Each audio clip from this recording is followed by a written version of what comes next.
हुकूमत और कालदम TLP में मुआहदे के बाद मंगल से अब तक कालदम जमात के 2000 से ज़्यादा कारकुनों को रिहा कर दिया गया।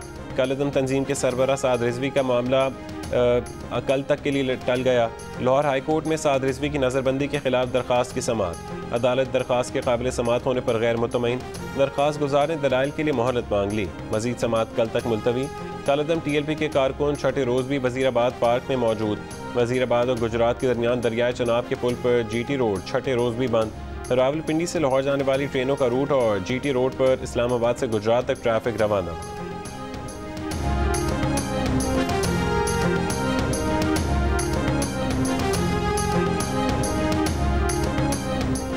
मुस्लिम लीग नून का कालदम TLP से मुआहदा फौरी अवाम और पार्लियामान के सामने लाने का मुतालबा। पुलिस के शोहदा से रवा रखे गए रवैये की मजम्मत। तर्जुमान नून लीग मरीम औरंगजेब ने कहा है कि छुप छुपा कर पिछले दरवाज़ों से किए गए मुआहदे कौमी सलामती के लिए ख़तरा और अवाम से धोखा हैं। पुलिस अवाम के लिए पहली लाइन ऑफ डिफेंस है। 4 दिन हुकूमत की ज़बान दराजी और मुतज़ाद बयानात की वजह से यह खमियाजा भुगतना पड़ा।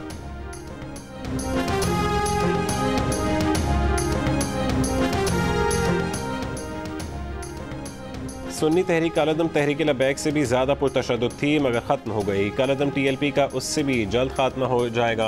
वफाकी वज़ीर इत्तलात फवाद चौधरी का बयान। कहा कि मजहबी इंतहा पसंद ग्रुपों के पास हजूम को तशद्दुद के लिए इस्तेमाल करने की सलाहियत तो होती है, लेकिन सियासी मैदान में उनका किरदार हमेशा बहुत महदूद होता है। TLP के साथ इत्तेहाद करने का मतलब दुनिया में पाकिस्तान को तनहा करना हो।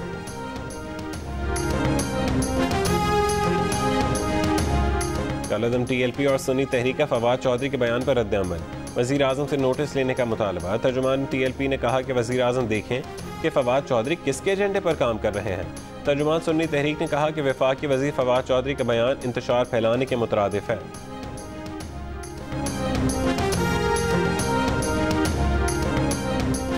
हुकूमत ने अपने ही लाए ऑर्डिनेंस में सदर को दिया गया चेयरमैन नैब को हटाने का इख्तियार वापस लेने का फैसला कर लिया। तीसरा नैब तरमीमी ऑर्डिनेंस पार्लियामेंट में पेश किया जाएगा। सदर से चेयरमैन नैब को हटाने का इख्तियार पार्लियामेंट के जरिए वापस लिया जाएगा। इससे पहले वफाकी हुकूमत ने 1 नवंबर को जारी करदा तीसरे नैब तरमीमी ऑर्डिनेंस में चेयरमैन नैब को हटाने का इख्तियार सुप्रीम जुडिशल काउंसिल से लेकर सदर मुमलिकत को दे दिया था। अब यह इख्तियार सदर मुमलिकत से वापस लेकर दोबारा सुप्रीम जुडिशल काउंसिल को ही दिए जाने का इम्कान।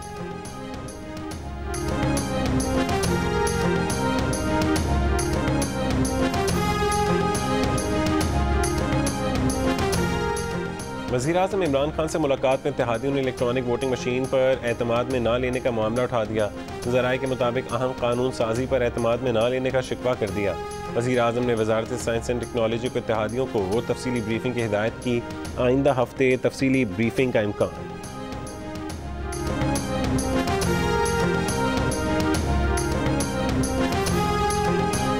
अपोजिशन लीडर शहबाज शरीफ ने वज़ीर-ए-आज़म इमरान खान को निशाने पर ले लिया।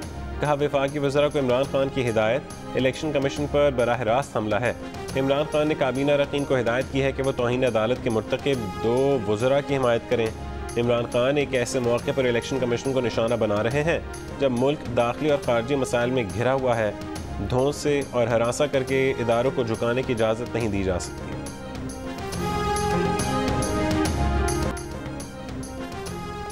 मुल्क में कोरोना के मुस्बत केसेस की शरह 1.27% पर आ गई। 24 घंटों में 561 अफराद में वायरस की तस्दीक। मज़ीद 11 अफराद इंतकाल कर गए। टंडोला यार में महकमा रेवेन्यू और महकमा सेहत की कार्रवाई। टीमों ने मुख्तलिफ इलाकों में गश्त के दौरान गाड़ियों मोटरसाइकिलों को रोक कर मुसाफरों का वैक्सीनेशन कार्ड चेक किया। गैर वैक्सीन शुदा अफराद की एम्बुलेंस में वैक्सीनेशन का अमल जारी। इस्लामाबाद में डेंगू से मजीद एक शख्स इंतकाल कर गया। तादाद 15 हो गई। ज़िले इंतजामिया के मुताबिक वफाकी दारुल-हुकूमत में 24 घंटों के दौरान डेंगू से मजीद 98 अफराद मुतासर हुए। पंजाब में डेंगू के मजीद 500 मरीज सामने आए। 358 का ताल्लुक लाहौर से निकला।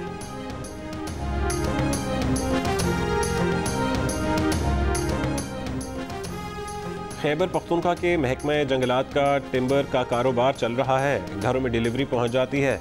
शजरकारी से मुतालिक केस की समाअत में चीफ जस्टिस पाकिस्तान सेक्रेटरी जंगलात की गैर हाजिरी पर बरहम। रिमार्क्स दिए कि क्यों ना सेक्रेटरी जंगलात खैबर पख्तूनख्वा के वारंट निकाल दें। खैबर पख्तूनख्वा में मारगला के पहाड़ों पर होटल और रेस्ट हाउसेज बन गए हैं। दरख्त काट कर नेशनल पार्क में तामीरात की जा रही हैं। जस्टिस एजाजुल एहसन ने रिमार्क्स दिए कि बिलियन ट्री सुनामी मंसूबे की तफसीलात मांगी थी। ताकि देखा जाए दरख्त कागज़ों में तो नहीं लिखे गए। बीज फेंक कर सारा काम अल्लाह के हवाले कर दिया गया। पूरे मुल्क की तरह बीज भी अल्लाह के ही हवाले कर दें।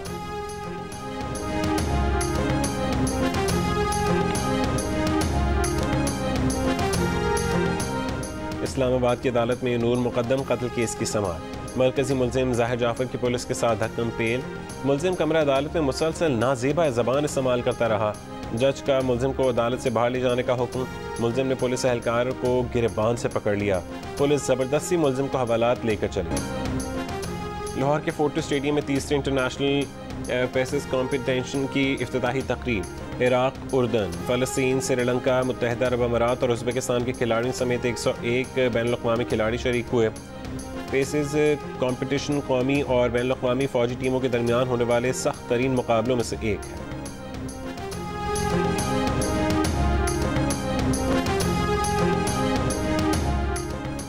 आज़ाद कश्मीर के इलाके पलंदरी में मुसाफिर कोच खाई में जा गिरी। हादसे में अमवात की तादाद 27 हो गई। 5 अफराद जख्मी। पुलिस का कहना है कि हादसा मंजियाड़ी के करीब पेश आया। कोच में 30 से ज़्यादा मुसाफिर सवार थे। ग्लासगो में मौसमियाती कॉन्फ्रेंस COP26 जारी। हॉलीवुड अदाकार लियोनार्डो डिकैप्रियो की शिरकत। कम उम्र माहौलियाती कारकुन ग्रेटा थुनबर्ग का जुमे को मौसमियाती हड़ताल और मार्च का ऐलान। ग्रेटा थनबर्ग का कहना है कि नाम निहाद लीडर्स ग्लासगो में मुलाकात कर रहे हैं। नुमाइशी बयानबाजी से साबित करवा रहे हैं कि वो कार्रवाई करना चाहते हैं। तब्दीली कॉन्फ्रेंस के अंदर से नहीं, अवामी दबाव से आई।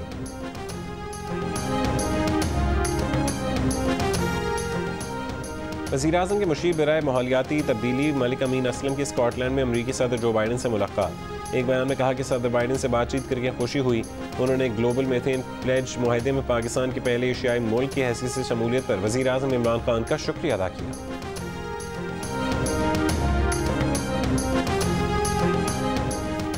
T20 वर्ल्ड कप में न्यूजीलैंड ने स्कॉटलैंड को 16 रन से हरा दिया।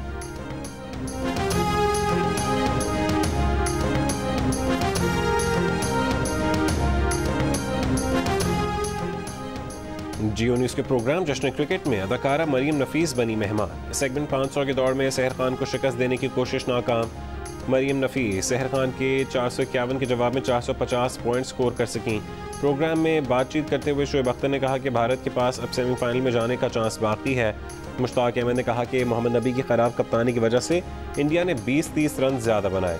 इंज़मामुल हक बोले कि अफगानिस्तान अपनी काबिलियत के मुताबिक नहीं खेला। और बुलबुल सहरा रेशमा को मद्दाहों से बिछड़े 8 बरस बीत गए।